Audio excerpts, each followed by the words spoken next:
Ya, selamat pagi Ibu Bapak Saudara-saudara yang harus bahagia karena jurus 3 keberuntungan. Harus bahagia karena beruntung terlahir sebagai manusia. Harus bahagia karena beruntung ketemu dengan Dhamma.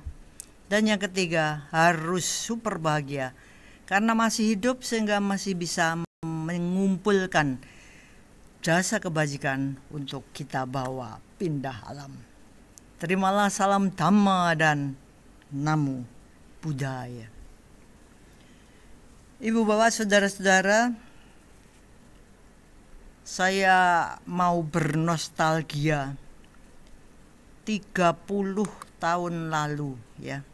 Tepat waktu itu saya berumur 40. Saya merasa simpanan kebajikan saya cukup sehingga akhirnya bisa ketemu dengan Dhamma dan shock.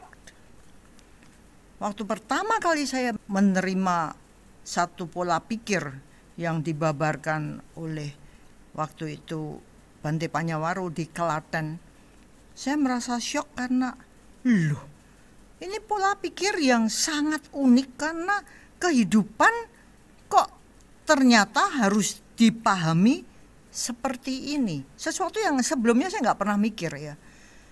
Saya kenal istilah anicca, dukkha, anatta.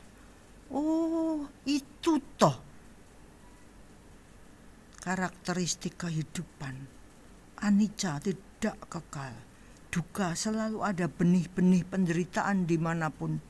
Anatta sebenarnya aku ini nggak ada, itu cuman ulah pikir. Kaget. Kenal apa yang namanya akar penderitaan, loba, dosa, moha.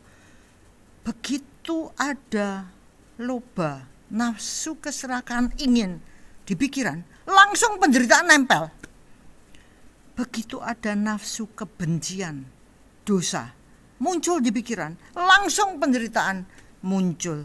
Dan begitu ada kekotoran batin, kegelapan batin, nafsu ego, di titik itu juga penderitaan menyertai pikiran.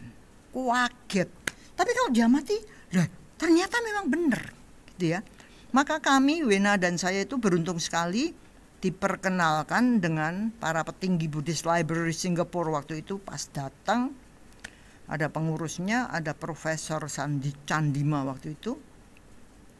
Lalu Bante Panya menyerahkanlah kami pada para petinggi itu, sehingga selama 5 tahun 94, 56, 78 itu Wena dan saya setiap tahunnya ikut kursus di Buddhist Library, Introduction to Buddhism 1, 2, 3, Introduction to Satipatthana, Introduction to Abhidhamma. Dan waktu mendengar dari para profesor, karena di situ juga diberikan mazhab-mazhab Buddhism yang lain seperti Tantrayana, Mahayana dan sebagainya, saya syok sekali melihat bahwa luar biasa ya, kehidupan kita sebagai manusia itu ternyata bisa ditingkatkan sampai begitu tinggi, mencapai pembebasan yang dikatakan nibbana. Profesornya dengan sangat gagah ya mengatakan, kita lihat sepanjang peradaban manusia, itu yang namanya potensi manusia diangkat paling tinggi itu oleh The Buddha. Melongo saya. Loh, selama ini mungkin kita tidak mengerti bahwa potensi kita itu sehebat itu. Sampai dikatakan bahwa kita ini mungkin loh mencapai liberation. Kita ini calon Buddha. Gaya ya. Tapi saya pikir enggak, karena itu memang dimungkinkan. Dikatakan oleh Sang Buddha bahwa pencapaian menuju pembebasan itu bukan hanya monopoli Siddhartha Gautama. Kata-kata itu sangat menginspirasi. Tapi kalau kita kepingin tujuannya, langkah-langkah kesananya nggak gampang. Cuman hebatnya Guru Agung kita ini memberikan resepnya untuk setiap langkah itu jelas dan gamblang. Saya tidak suka. Kenapa? Karena berat, karena sulit, karena harus konsisten, karena kita harus jujur pada diri sendiri, nggak bisa main sirong sana sirong sini. Jadi Sang Buddha mengatakan kalau mau ke sana, ternyata porsi yang luar biasa besar harus diberikan pada perjuangan diri sendiri. Sebelum saya mengenal Dhamma, hidup saya banyak menggantungkan pada faktor-faktor luar. Tapi kalau The Buddha mengajarin, kita jangan menggantungkan pada faktor luar. Mari kita bergantung pada faktor di dalam diri. Loh, tapi kan faktor luar bisa. Iya, sekalipun pada makhluk-makhluk agung, makhluk-makhluk tinggi, para dewa yang kita sebut gods, itu punya tatanan sendiri. Gak usah diributin, mereka akan membantu kita, akan melindungi kita, akan ikut berjuang bersama kita. Itu sebabnya saya kaget juga waktu dikatakan bahwa kita ini justru mendoakan, sekalipun itu para dewa. Luar biasa ya. Bukan minta-minta, kita justru bisa memberi. Semoga semua makhluk bahagia. Itu sangat menyentak. Kata-kata Sang Buddha yang membuat saya juga terperangah, itu nasihat-nasihat beliau tentang jadilah pulau bagi dirimu sendiri. Waduh, jadi kita membentuk perlindungan bagi diri sendiri. Aku membuat perlindungan. Biasanya dulu kan saya sebelum kenal Dhamma, saya ribut cari perlindungan dari faktor-faktor di luar diri. Sang Buddha mengatakan, oleh diri sendiri karma baik dilakukan. Begitu juga, oleh diri sendiri karma buruk dilakukan. Sebelum kenal Dhamma, saya biasanya menyalahkan. Mau saya gini nih tergoda oleh makhluk lain. Kalau saya melakukan kebaikan, saya ngomong, ini saya ini siapa? Itu kan karena makhluk lain. Maka sungguh luar biasa bahwa resepnya Sang Buddha tentang hukum yang mengatur bagaimana alam ini berjalan, itu bagi saya luar biasa. Jadi bukan cuman ajaran yang mengiming-imingi tujuan, tapi sekaligus kita diberikan ilmunya, pengetahuannya yang tidak pernah disembunyikan. Sang Buddha itu ilmunya terbuka gitu ya. Ada beberapa hukum yang mengatur kehidupan, kita bicara lain kali, tapi yang kali ini kita bicara 2 hukum aja. Hukum yang pertama itu adalah hukum yang berhubungan dengan perbuatan. Itulah yang disebut hukum karma. Ini juga sangat shocking bagi saya waktu melihat bahwa perbuatan toh yang paling penting. Makanya tidak heran kalau sekarang ada yang mengatakan pergi ke Master Cheng Yen itu, ritualnya apa? Ritualnya, upacaranya itu apa? Master Jen mengatakan upacaranya, ritualnya adalah berbuat baik. Jadi bukan seperti yang macam-macam itu. Perbuatan baik yang kita lakukan itu sudah merupakan ritual bagi hukum yang akan kita kenal, yang membawa kita pada pembebasan itu. Maka kembali ya, shocking ketika saya melihat, membaca, memikirkan, ternyata aku terlindung dan beruntung oleh buah karma baikku sendiri. Bagaimana dengan alam yang di sana, para dewa dan sebagainya? Mereka akan membantu, tapi kita yang harus punya getaran yang narik itu. Karena perlindungan, keberuntungan yang datang itu pasti harus dipancing oleh karma baik yang jasa kebajikannya, buah kebajikannya membawa pada perlindungan dan keberuntungan. Begitu juga saya syok waktu memikirkan aku ini sial dan tercelakai oleh buah karma burukku sendiri. Kembali ya, oleh diri sendiri karma baik atau karma buruk dilakukan. Nggak bisa nyalakan orang lain, nggak bisa bergantung pada orang lain. Yang kedua, tentang pikiran. Ini terjadi juga ada hukumnya. Kita harus kenal supaya kita ngerti bagaimana pentingnya pikiran di dalam langkah-langkah kehidupan kita.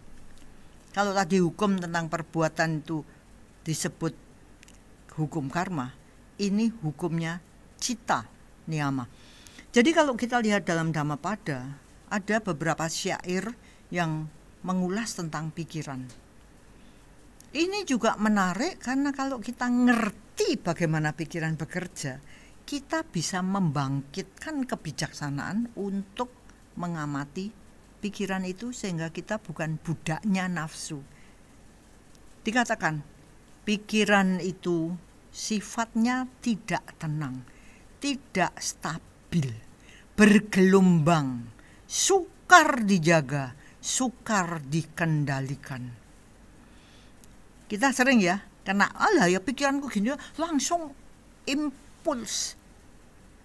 Padahal kita nggak ngerti bahwa pikiran yang tuing itu belum tentu pikiran yang bajik.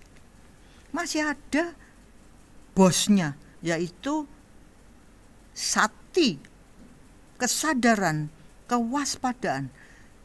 Itu panya, kebijaksanaan, itu semangat. Banyak sekali seperti aplikasi-aplikasi pikiran yang bisa meredam gejolak pikiran yang tidak tenang, tidak stabil, bergelombang, sukar dijaga dan sukar dikendalikan. Maka kalau ada orang, oh, saya pengen ya jebret, saya mau itu ya jebret, terjadilah pencurian, pembunuhan dan sebagainya. Itulah pikiran. Jadi kalau kita ini nurutin pikiran begitu saja, ya bisa kecegur, bisa kita ini terjerumus. Maka dikatakan orang bijaksana meluruskan pikiran, karena pikiran belum tentu lurus. Seperti pembuat panah meluruskan anak panahnya, jebret menuju tujuan. Kalau enggak ya toeng, tidak akan menuju tujuan. Seperti itu toh pikiran. Membuat saya, oh berarti enggak bisa ya. Wah, dorongan sesaat itu. Hati-hati. Seperti ikan yang terlempar keluar dari air, menggelepar di atas tanah yang kering.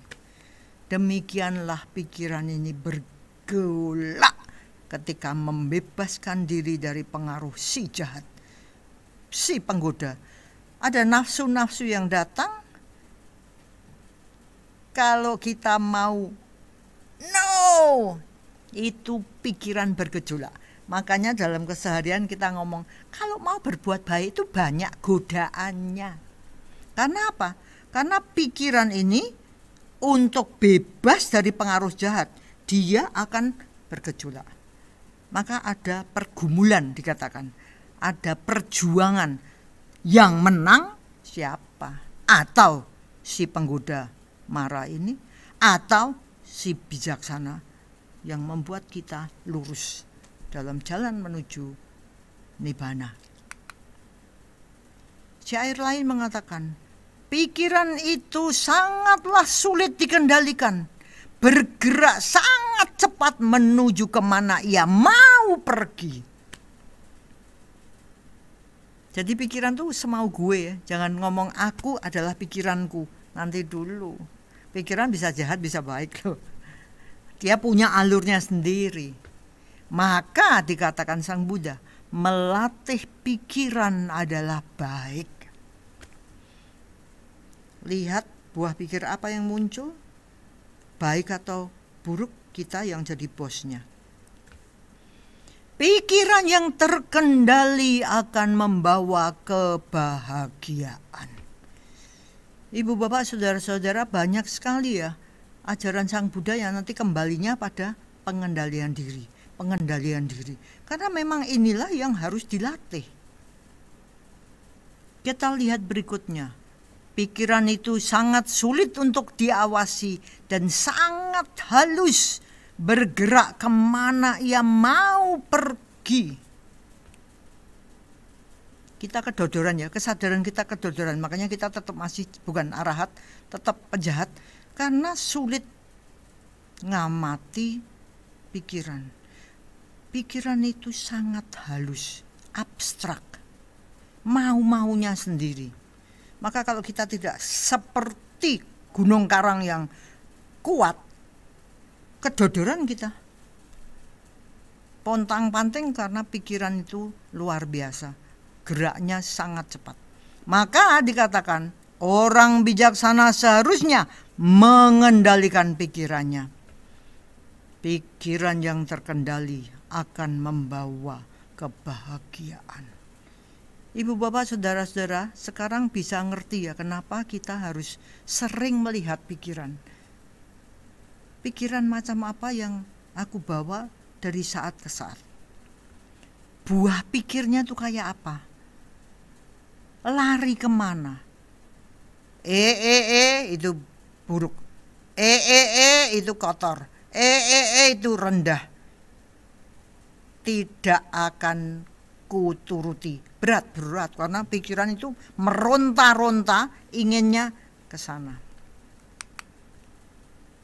Pikiran itu dapat mengembara ke tempat yang sangat jauh, tersesat, tidak menentu. Tidak berbentuk, terkurung dalam kegelapan. Seperti itu kalau kita melihat pikiran, itu sebabnya kita sering harus diam untuk melihat pikiran ini kayak apa sih. Apalagi kalau banyak masalah ya. Pikirannya maunya apa sih? Korupsi aja kan cepat. Tapi kalau kita ngerti,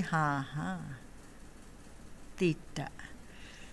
Maka dikatakan oleh Sang Buddha, mereka yang dapat mengendalikan pikirannya akan terbebas dari jeratan si jahat, si penggoda, dan lain-lainnya. Seseorang yang pikirannya tidak stabil, memang pikirannya itu tidak stabil, tapi tidak ada yang mengendalikan. Jadi dia terpuntang-panting oleh pikiran yang tidak stabil ini, yang tidak mengenal kebenaran sejati, dhamma. Itu sebabnya kita punya pedoman yang bisa meluruskan jalan kita. Karena kalau tidak, yang keyakinannya tidak teguh, tidak ngerti bahwa apa yang aku tanam itu pula yang aku tuai, kebijaksanaannya tidak akan berkembang. Kita pengen bijaksana, ternyata salah satu syaratnya adalah kita mengendalikan pikiran. Kembali ya pada pengendalian diri. 3, pikiran, ucapan, perbuatan fisik. Seseorang yang pikirannya tidak ternoda oleh nafsu, yang terbebas dari kebencian, yang dapat mengatasi baik dan buruk, maka pada mereka tidak ada lagi perasaan takut. Saya merasa, berarti orang kalau takut ini sebenarnya pikirannya ternoda oleh nafsu, tidak terbebas dari kebencian, dan tidak mengatasi baik dan buruk. Dhamma mengajarkan resep untuk hidup dengan baik, sehingga kita nanti bisa mati dengan baik. Dan semuanya dimungkinkan karena kita punya modal di dalam diri yang dapat diandalkan. Maka menarik sekali kalau tadi kita dengar berkah utama, beberapa poin yang bisa kita hafalkan, kita renungkan. Memiliki pengetahuan dan keterampilan, terlatih baik dalam tata susila, bertutur kata dengan baik, menuntun diri ke arah yang benar. Itu semua adalah berkah utama. Maka bila kita terus berkarma baik ria, kita menarik getaran baik juga. Karena kita mengeluarkan getaran baik, kita connect frekuensinya sama, sehingga jangan heran kalau para dewa dan semua makhluk yang baik ikut membantu kita. Pepatah mengatakan, yang baik itu narik yang baik. Selanjutnya, mari kita panggilkan Adianto S.com MPD yang merupakan Kepala Sekolah Putra Bangsa. Baik, terima kasih Bu Lani. Selamat pagi Bapak Ibu semua.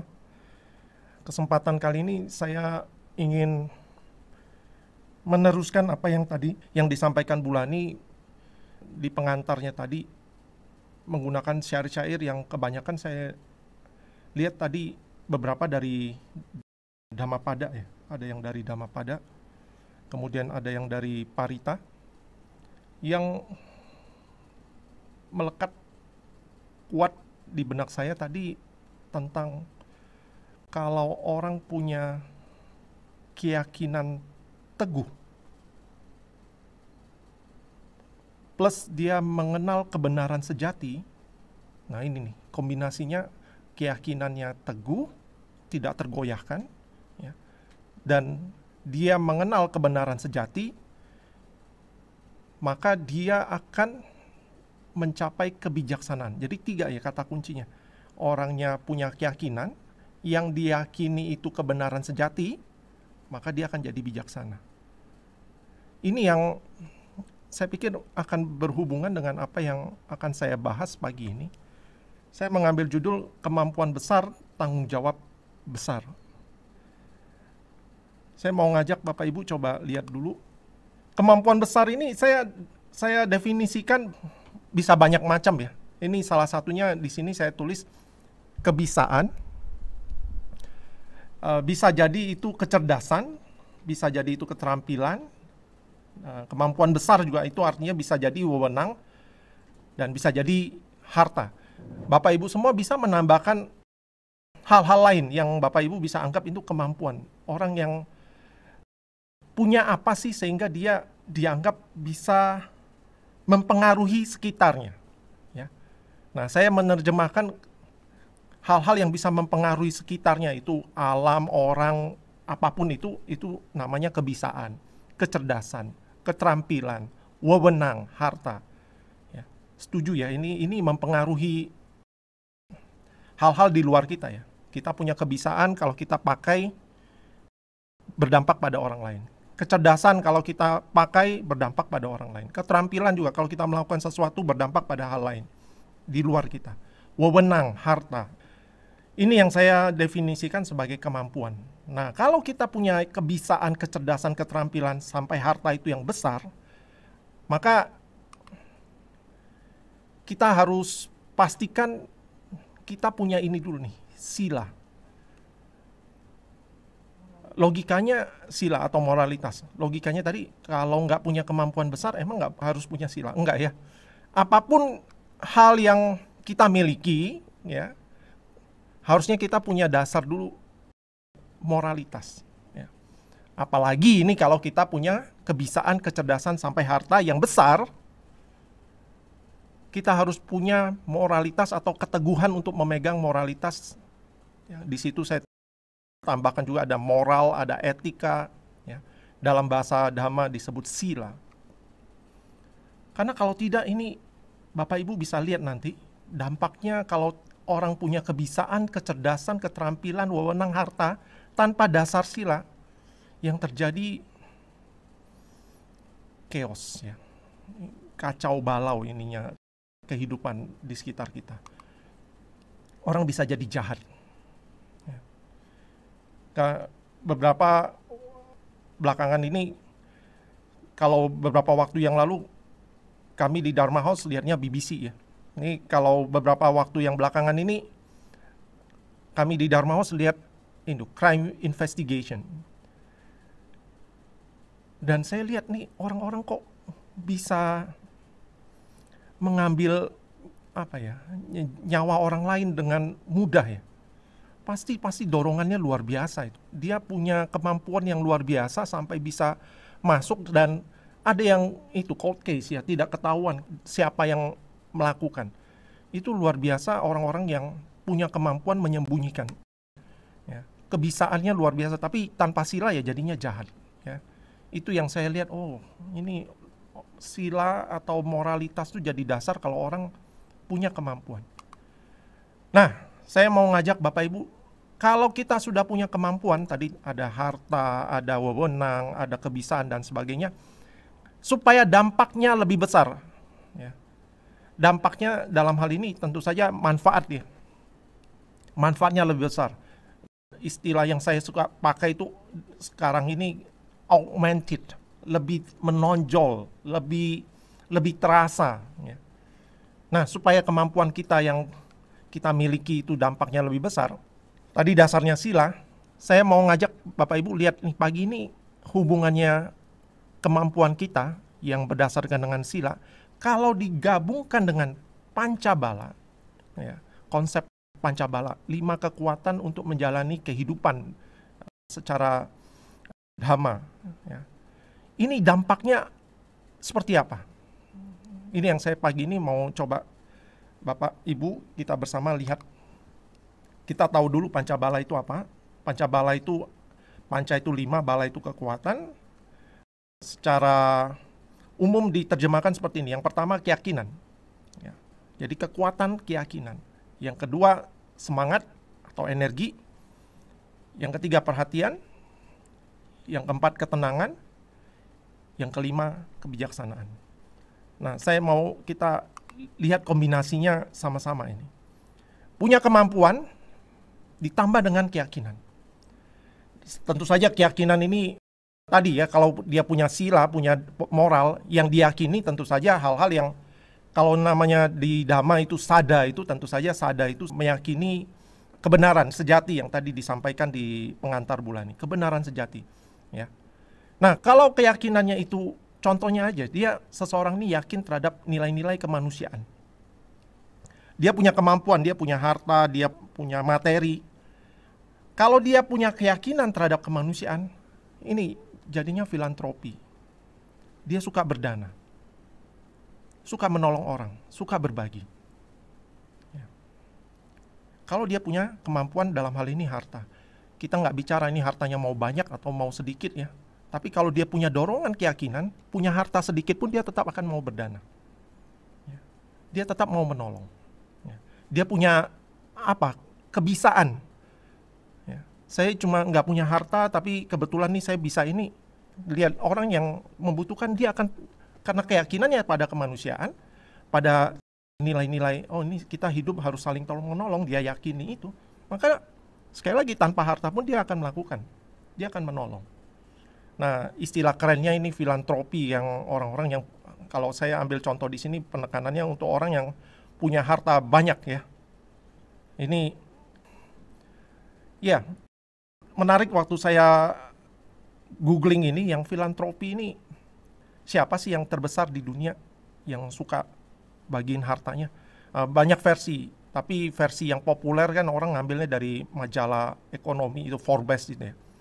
Forbes itu bilang yang terbesar saat ini si Warren Buffett. Jadi kalau dia untungnya 100 juta, 20 juta dia danain katanya. 20% dari keuntungannya. Ya, jadi itu karena dia yakin bahwa hartanya bisa untuk menolong banyak orang. Filantropi ya. Ini kalau punya kemampuan plus keyakinan. Keyakinannya contohnya di sini kemanusiaan. Kita lihat lagi nih. Punya kemampuan ditambah dengan semangat, energi. Ya. Ini di sebelah kiri itu gambaran orang yang punya semangat, energi, ya, dorongan yang kuat. Jadi kalau dia punya kemampuan ditambah dengan semangat, energi, maka yang dia lakukan, tadi kita lagi bicara ini kalau punya kemampuan plus pancabala, dampak ya, impact. Maka yang lain akan ikut happy. Kita lihat nih kalau yang bisa merawat, punya kemampuan untuk merawat orang, punya kemampuan untuk ini nurse gitu ya, punya kemampuan merawat. Kalau guru punya kemampuan mengajar, kalau dia lakukan itu dengan semangat energi, yang ditolong juga lekas sembuh, ikut senang.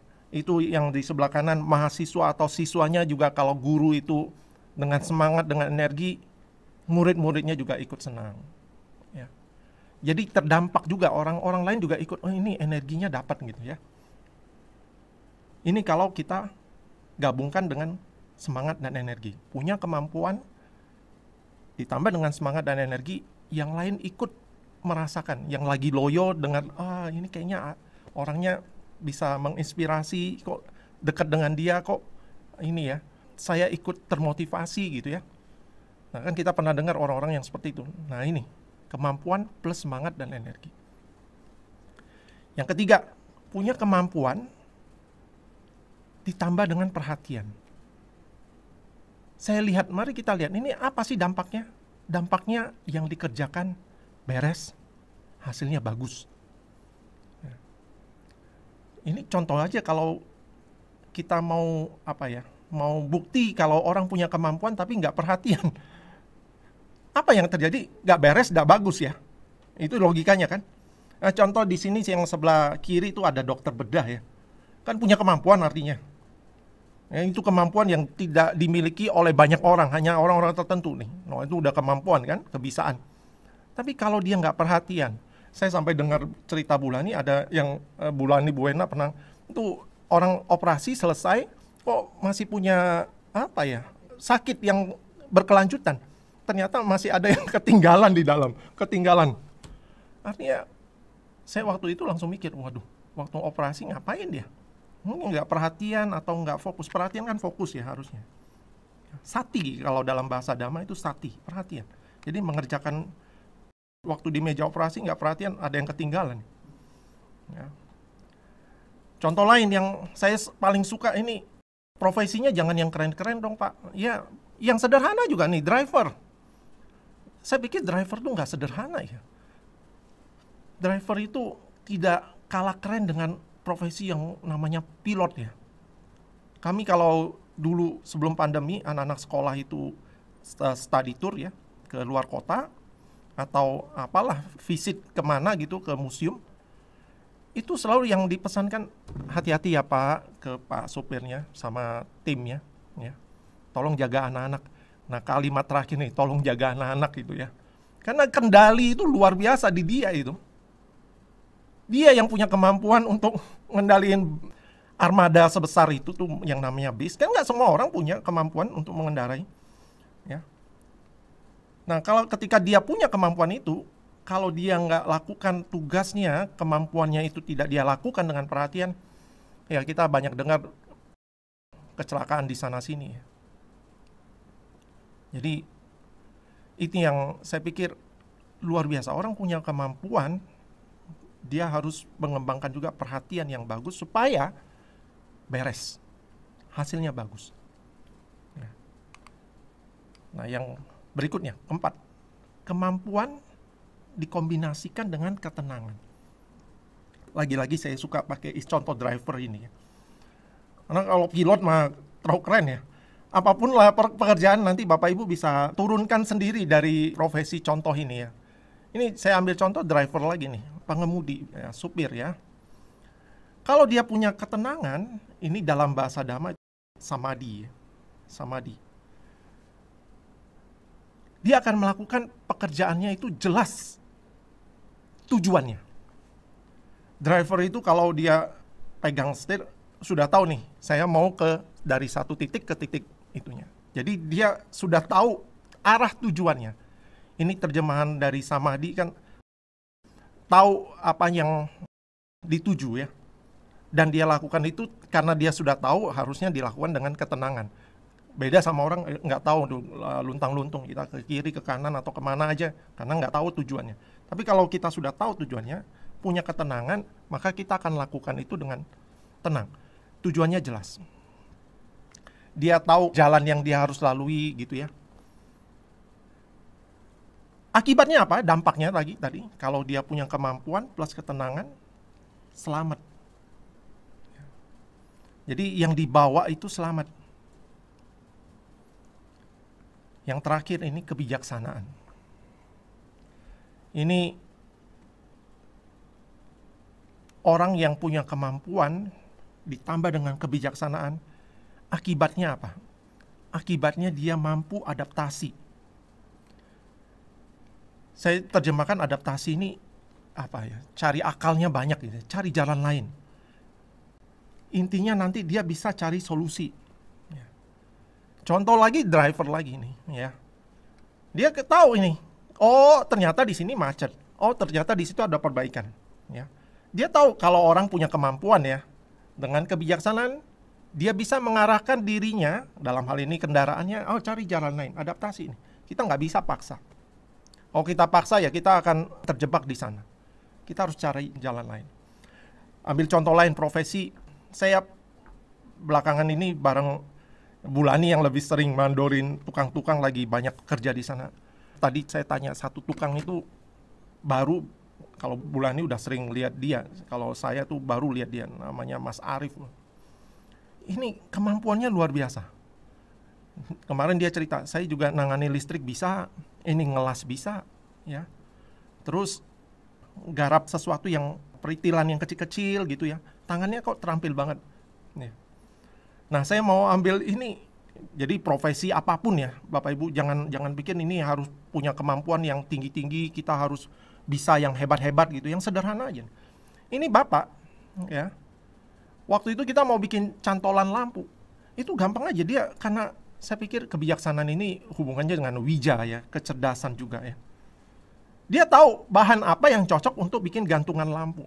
Langsung aja tadi diambil set, pakai.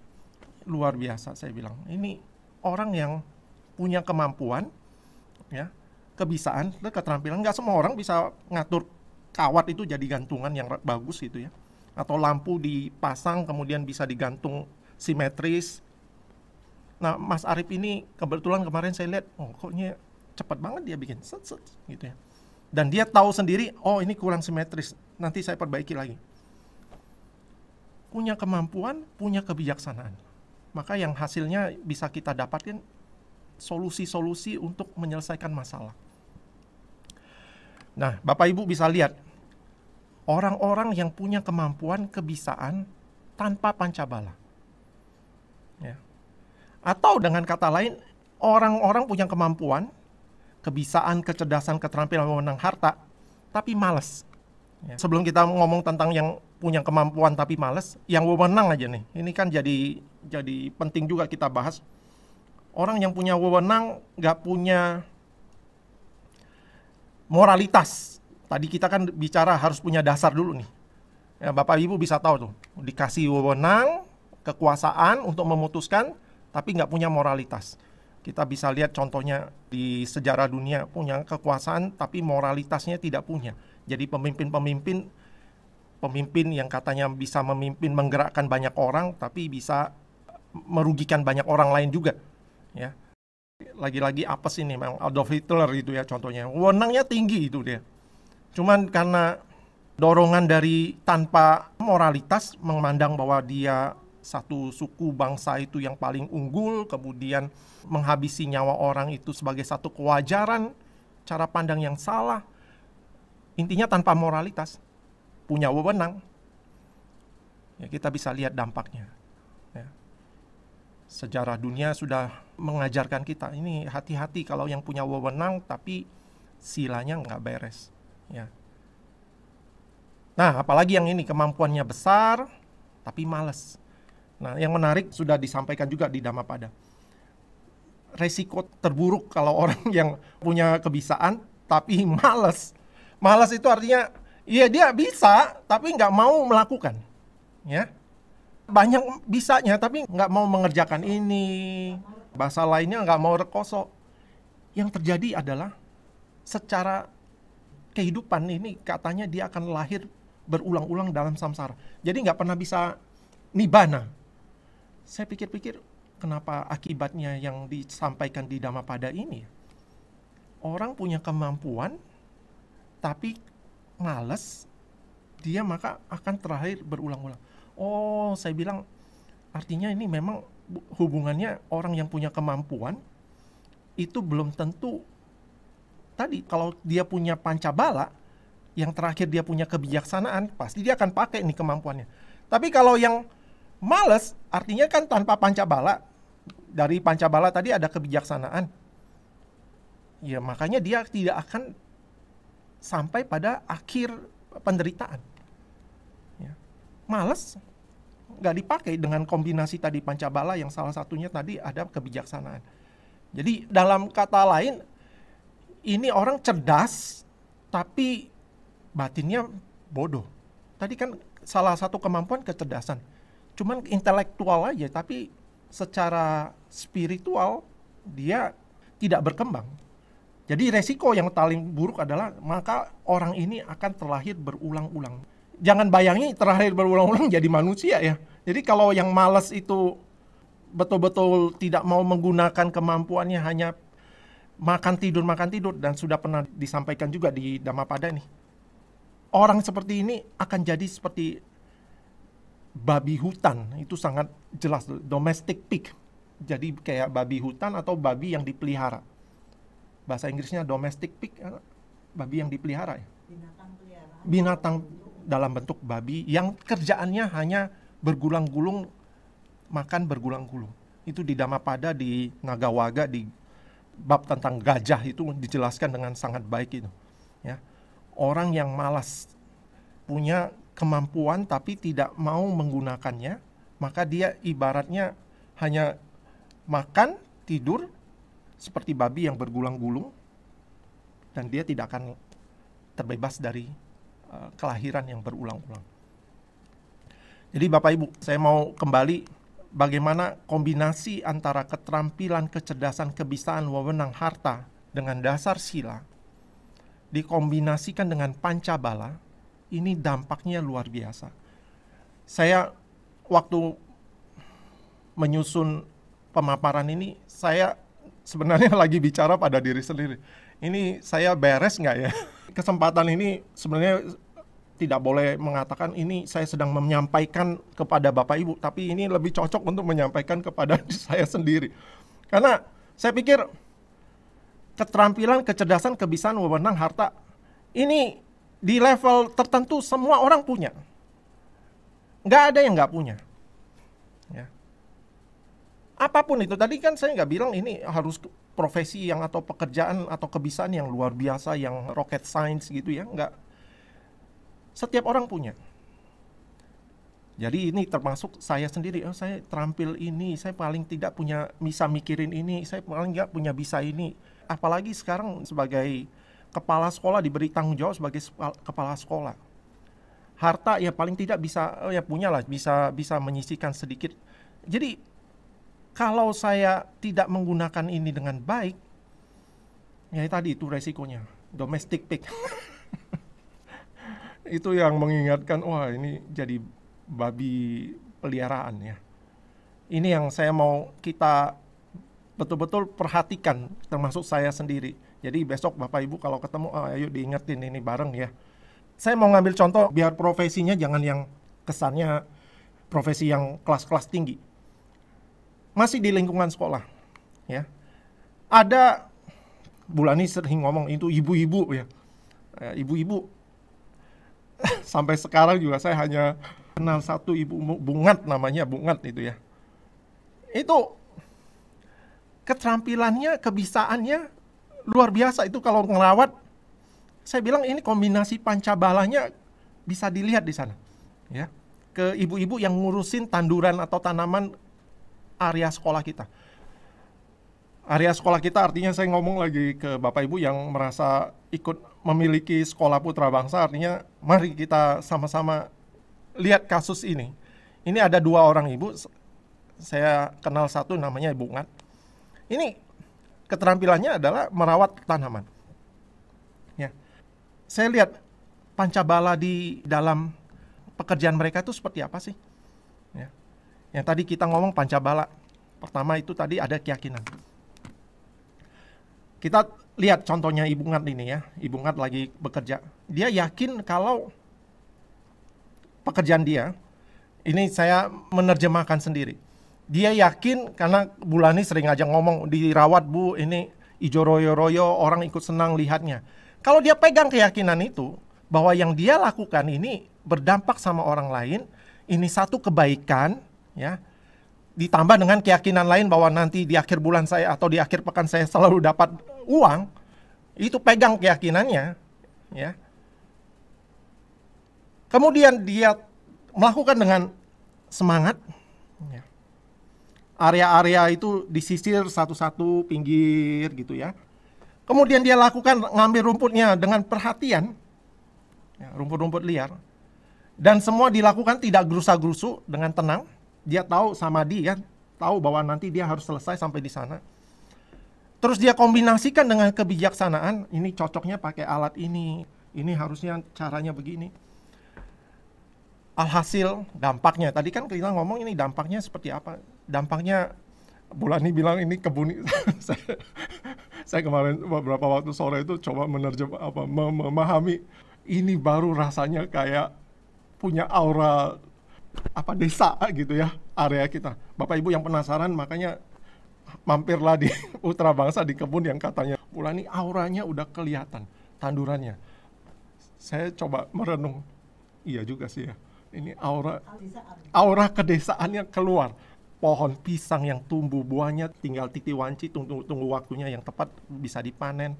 Kemudian tanaman pagar yang alami, kita nggak pakai pagar itu yang di sepanjang kebun itu pakai tanduran sederhana yang itu juga dari kebijaksanaan ibu itu yang karena dia punya kemampuan kecerdasan bahwa ini cuma dicolok aja di tanah bisa hidup.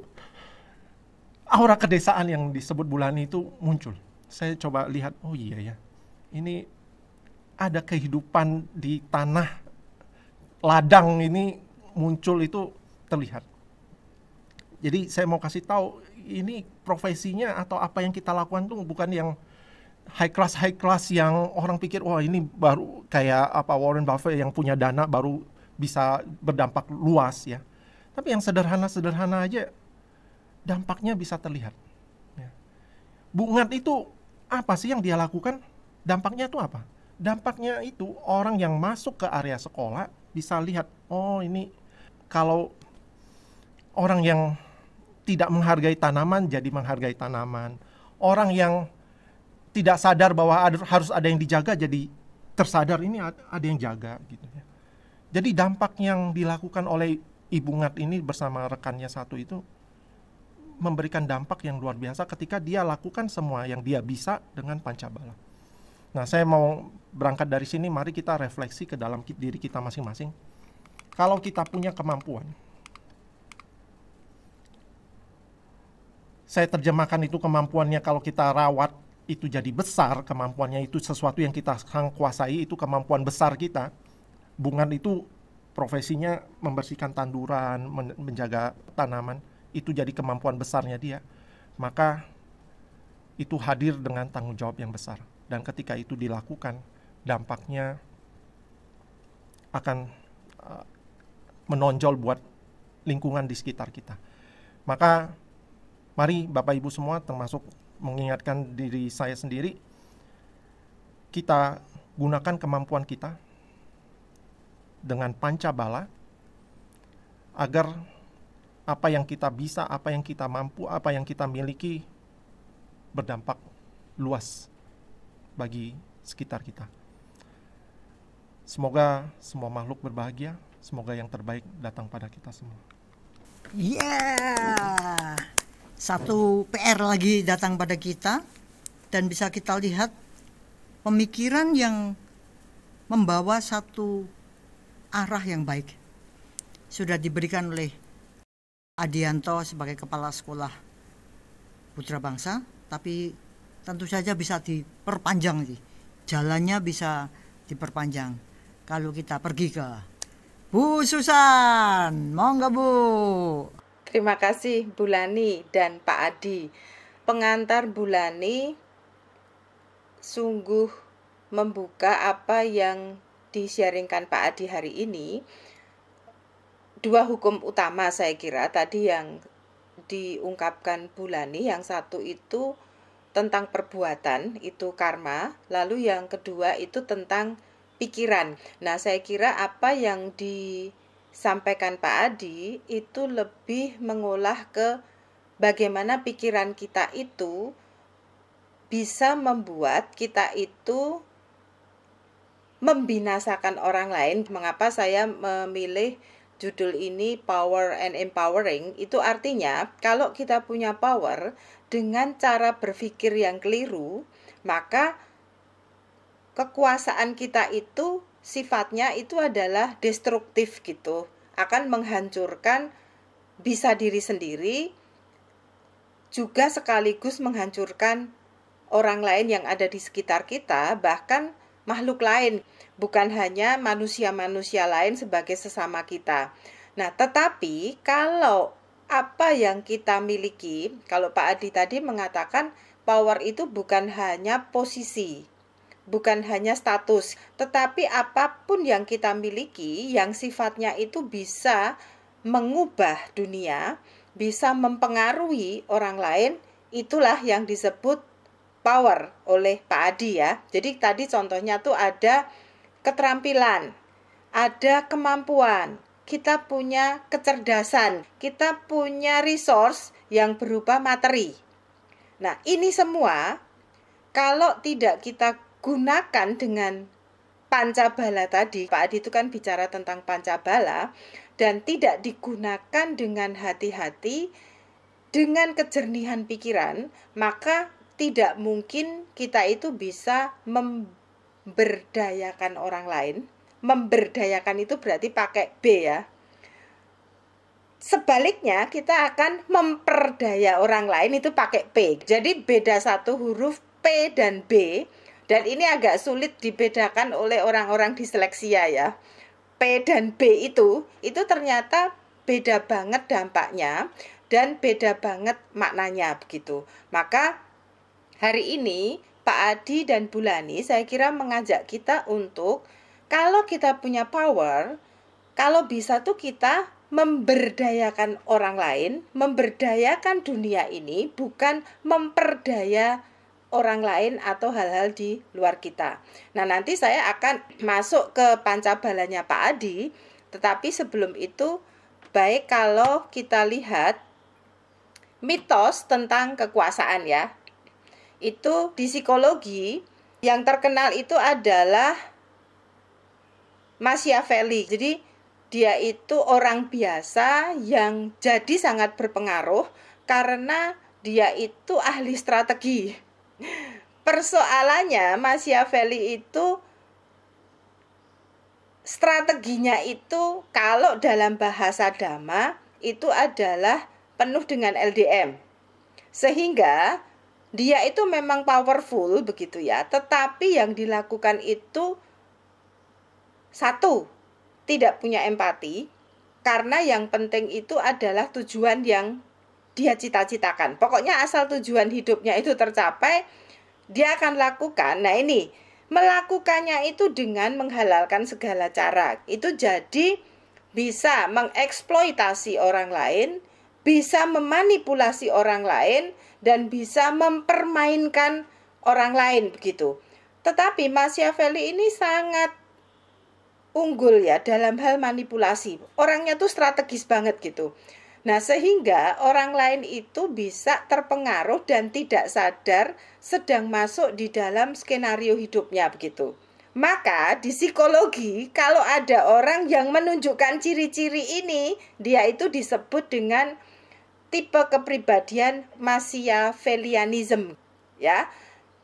Intinya apa? Dia adalah salah satu ciri dari 3 kepribadian gelap, dark triad, yang pernah saya singgung beberapa waktu yang lalu. Nah, salah satunya adalah Machiavellianism ini. Ini diambil memang dari tokoh yang punya karakter macam itu. Nah, sehingga mitos yang pertama muncul tentang power itu adalah power itu selalu dikaitkan dengan uang, rebutan sumber daya. Yang kedua, power selalu dikaitkan dengan persoalan politik. Itu rebutan posisi. Dan yang ketiga, power itu selalu dikaitkan dengan adu otot atau kekuatan militer. Nah, tetapi yang diingatkan oleh para ahli psikologi, ini kan seolah-olah urusannya itu lingkupnya negara ya. Nah, ahli psikologi itu mengatakan hati-hati. Power itu bisa terjadi dalam relasi sehari-hari, bukan hanya persoalan politik. Bukan hanya persoalan kekuatan militer, bukan hanya persoalan rebutan sumber daya yang besar. Bahkan itu terjadi dalam kehidupan pasangan suami istri. Nah, ini yang menarik. Jadi kita jangan buru-buru berpikir bahwa power itu selalu terjadi dalam lingkup besar. Bahkan dalam relasi intim antara anak dan orang tua, antara suami dan istri, antara atasan dan bawahan, antara sesama rekan kerja, antara saudara, itu bisa terjadi adu kekuasaan. Ini yang perlu diingatkan. Mengapa?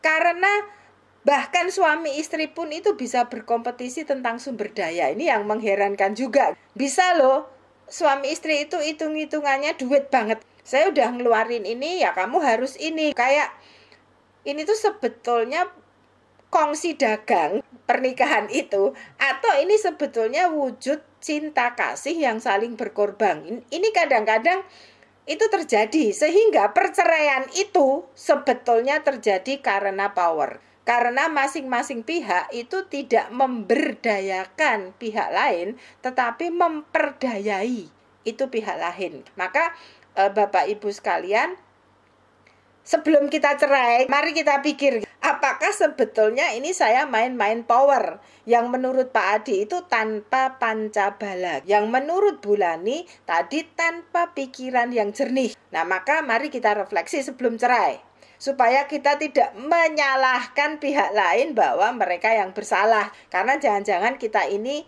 terjebak dalam mitos yang pertama. Nah, mitos yang kedua ini yang menarik. Ini tuh ada hasil risetnya.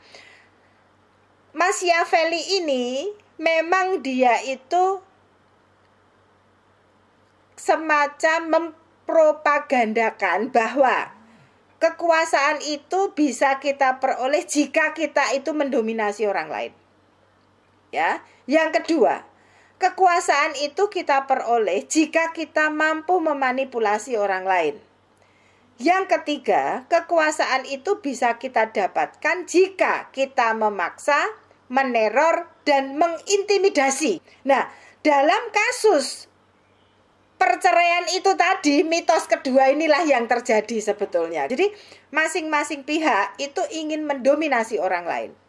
Keluarga yang broken home, anak benci sama orang tuanya, orang tua benci sama anaknya, itu karena terjebak dalam mitos yang kedua ini. Bahwa kekuasaan di dalam keluarga itu bukan memberdayakan, tetapi saya ingin berkuasa di rumah itu dengan cara mendominasi. Ini bisa istri mendominasi suami, suami berusaha mendominasi istri, orang tua mendominasi anak, atau anak ingin mendominasi orang tuanya. Dengan harapan saya bisa mempengaruhi orang lain. Manipulasi ini jelas ya, ini sering terjadi di dalam keluarga. Bagaimana anak itu memanfaatkan orang tuanya dengan air matanya gitu kan. Itu orang tua itu biasanya meleleh-leleh kalau ada air mata dari anaknya. Lalu itu yang sering disebut Bulani itu memanjakan. Nah, atau dengan cara yang lain, memaksa, meneror, itu kan. Ini kan orang tua sama anak sama aja ya kadang-kadang. Anak itu mengancam, kalau nggak dibeliin ini bunuh diri. Nah, untung orang tuanya bukan Bulani. Kalau orang tuanya Bulani pasti diomongin, ya sana bunuh diri. Itu kan hidup-hidupmu sendiri. Itu bukan urusan saya. Nanti kalau kamu lahir nggak jadi manusia, jadi ngengat. Ngengat itu binatang yang mendekati cahaya. Biasanya dia akan mati karena masuk ke lilin gitu toh. Nah, itu artinya Bulani akan bilang, paling gue lahir jadi ngengat, sukanya bunuh diri kok. Nanti jadi hewan yang juga bunuh diri hidupnya. Nah, ini biasanya teror ini kalau anak itu ngancam lah mau bunuh diri, mau pergi dari rumah. Kalau orang tua sama. Kalau kamu nggak ngikut, semua fasilitas saya hentikan. Ini kan teror meneror ya, sebetulnya antara anak dan orang tua. Nah, juga melalui intimidasi. Bagaimana kita itu saling mengancam dengan cara yang sangat intim, masuk di dalam ranah personal. Nah, riset itu menunjukkan, satu, pemimpin-pemimpin besar yang melakukan hal-hal di mitos dua ini, itu akan hancur dengan sendirinya, itu satu. Yang kedua, riset kecil-kecilan bukan pada pemimpin besar itu menunjukkan, jadi ada eksperimen, ada orang yang diminta melakukan hal-hal seolah-olah dia punya karakteristik itu. Suka mendominasi, suka memanipulasi, suka memaksa. Yang satunya lagi, dia itu berperan sebagai orang yang penuh hormat. Orang yang suka berbagi. Orang yang empatik. Ternyata, mana yang powernya lebih besar, itu orang yang ada di ungu. Ternyata power itu tidak bisa didapatkan jika kita itu mendominasi. Power itu nggak bisa didapatkan kalau kita itu manipulatif. Power itu nggak bisa didapatkan kalau kita itu teroris. Maka teroris itu ada anti teroris kan sekarang. Negara-negara itu bikin anti teroris karena teror itu tidak bisa ambil kekuasaan. Dan banyak orang yang sebetulnya nggak nyaman dengan model terorisme. Dan itu juga bisa kita lakukan di keluarga kan. Meneror keluarga sendiri itu bisa terjadi. Nah, ternyata orang-orang yang berperilaku sebagai, tadi kan ada eksperimen tuh, penuh hormat, suka berbagi dan empati, itulah yang dipilih oleh orang lain untuk menduduki posisi yang lebih tinggi. Nah, sehingga mitos yang ketiga itu dihancurkan juga. Karena mitos yang ketiga itu Machiavelli juga mengatakan bahwa kekuasaan itu harus direbut. Kekuasaan itu harus didapatkan. Ternyata dalam riset psikologi, bahkan dalam eksperimen tadi, orang-orang yang dominan, manipulatif, teroris, yang ingin merebut kekuasaan itu justru tidak diberi posisi oleh orang-orang lain. Maka sebetulnya apa yang dikatakan oleh Pak Adi itu betul.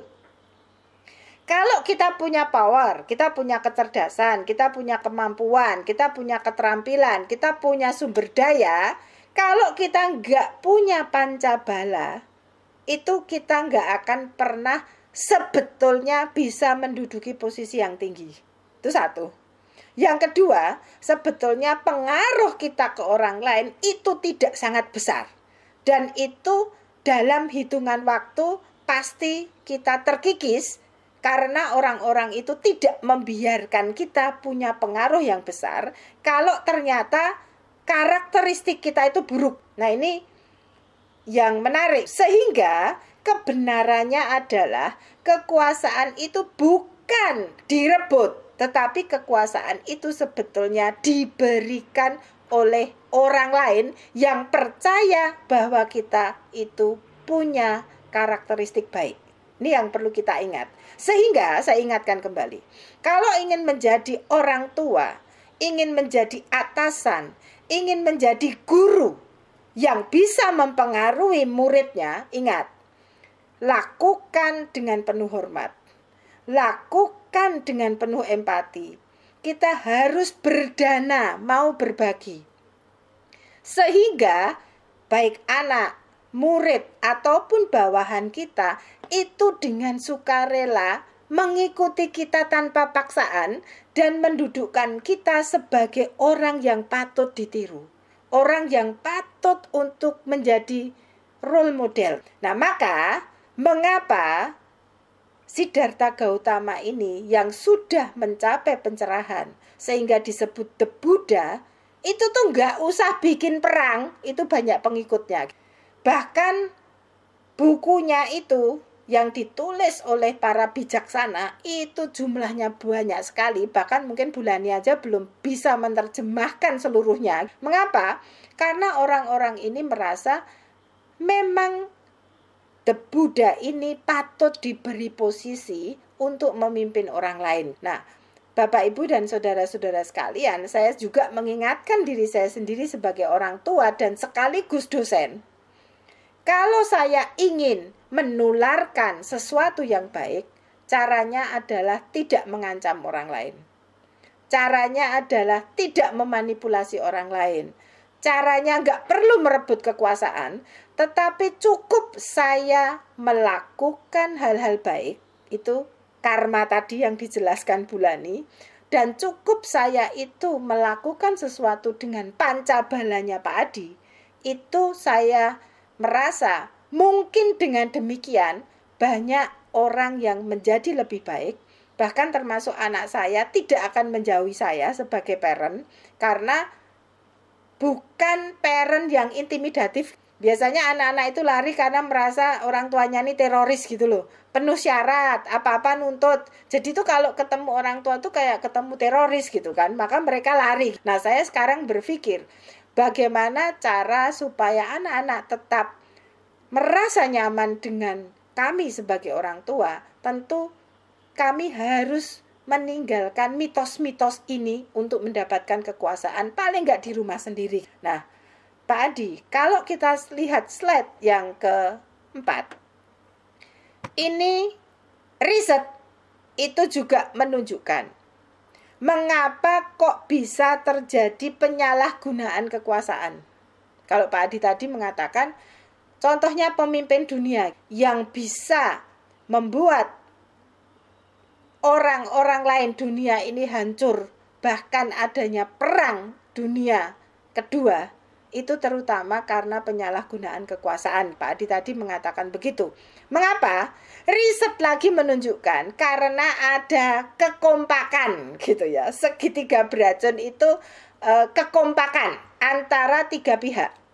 Pihak pertama, memang kita itu atau memang pada saat itu muncul pemimpin yang berbahaya. Pemimpin berbahaya itu kalau di psikologi ini pasti masuknya di gangguan kepribadian.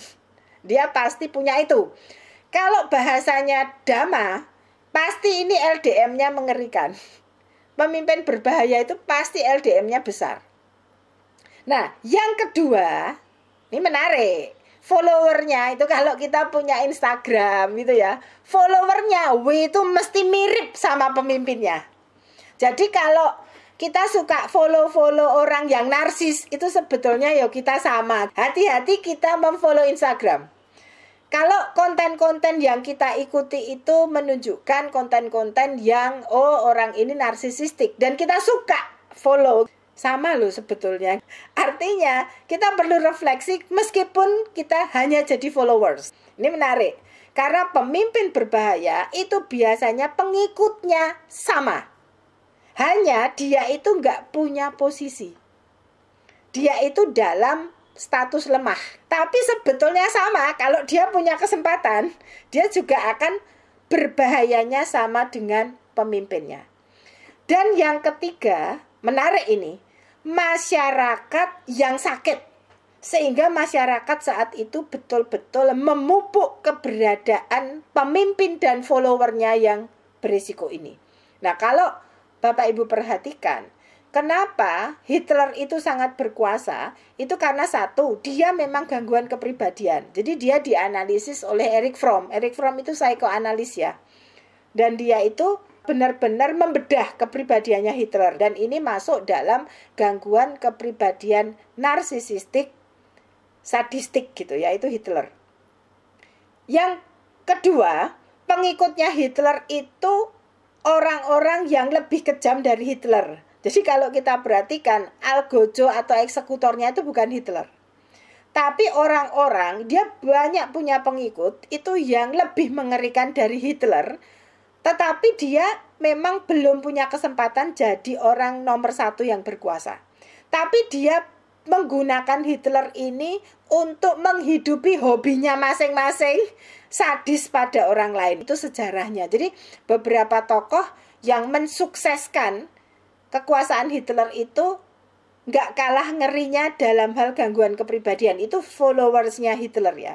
Nah, lalu yang ketiga, saat itu masyarakat Jerman itu masuk dalam kategori inferioritas sebagai sebuah bangsa. Karena kayaknya itu kok kalah perang terus Jerman itu gitu. Underdog gitu.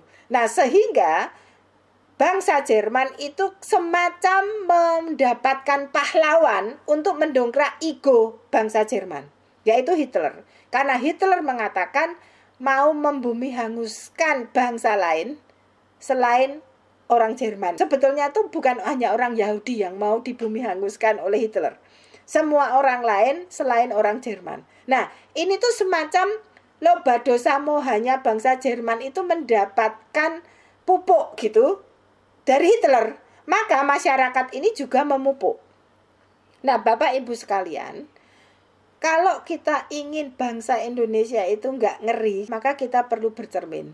Kita ini sebagai warga masyarakat, warga bangsa Indonesia, apakah kita itu cukup punya kejernihan pikiran? Cukup mengamalkan Pancabala tadi? Atau jangan-jangan kita ini adalah masyarakat yang memupuk LDM? Nah, maka ajaran-ajaran The Buddha ini layak mulai kita refleksikan, mulai dari diri kita masing-masing. Mari kita jangan mendukung hal-hal yang bisa membuat munculnya penyalahgunaan kekuasaan dimanapun. Ya, ini nggak hanya level negara. Pemimpin patologis. Nah, di keluarga kan juga ada toh yang patologis. Mari kita jangan menghidupkan hal-hal ini bahkan untuk di rumah kita masing-masing.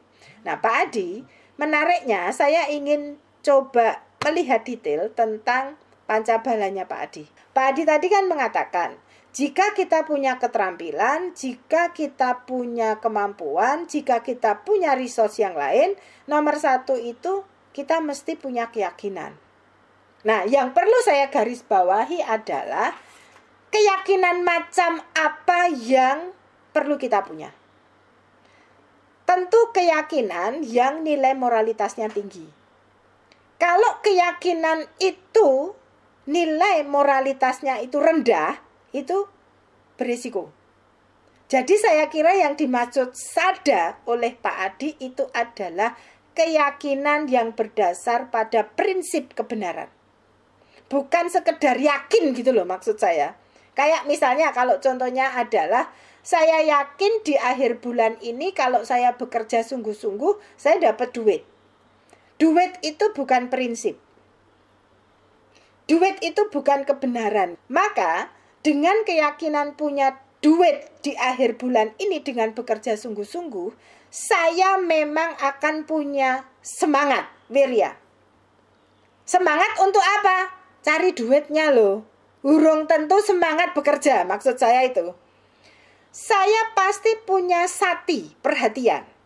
Karena dengan memperhatikan, dengan fokus pada cita-cita saya mendapatkan uang, saya pasti bisa. Nah, yang belum tentu kita punya, kalau keyakinan kita itu salah, itu adalah samadhi dan panya. Jadi kalau keyakinannya itu nggak benar, wiryanya tetap ada. Wirya untuk melakukan hal-hal nggak benar, gitu loh maksud saya. Satinya jelas, kita fokus untuk melakukan hal-hal nggak benar. Tapi orang yang keyakinannya salah, itu pasti nggak samadhi. Itu yang dikatakan Bulani tadi. Itu pasti nggak penuh ketenang seimbangan. Orang ini pasti impulsif, bahasanya Bulani tadi. Pasti sangat digerakkan oleh emosi.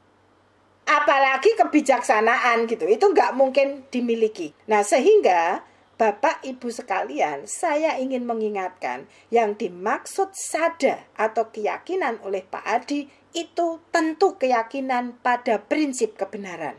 Kenapa? Hati-hati, kalau kita punya keyakinan salah, sederetan berikutnya itu akan mendukung kesalahan langkah, wirya dan satinya.